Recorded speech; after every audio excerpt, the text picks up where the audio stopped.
पे जो रब ने एहसान किया है उस पे किया जा रहा है। तो मेरे मुस्तफा फरमाते हैं फिर इस चीज पे कसम उठाओ। अब सहाबा ने मिल के कसम उठा दी।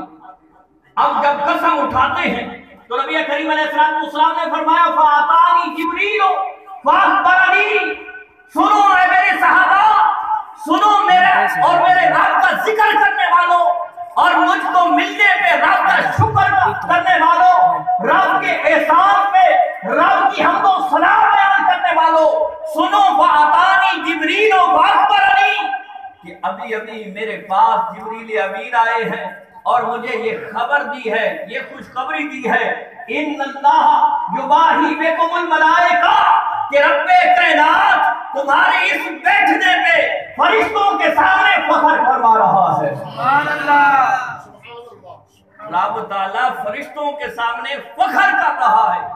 अज़ीज़ान मोहतरम, वो सहाबा थे, हम गुलामाने सहाबा हैं।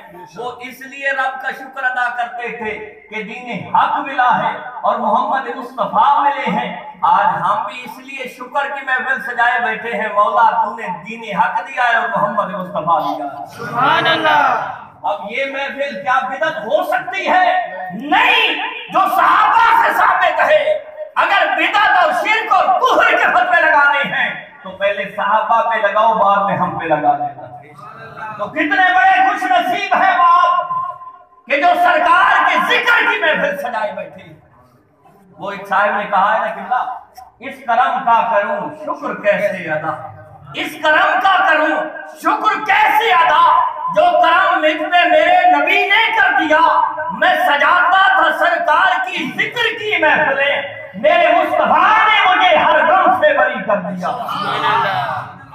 हम तो भाई जब भी गम आता है, परेशानी आती है, तकलीफ आती है, मुसीबत आती है, सोने के जिक्र की महफिल सजा लेते हैं।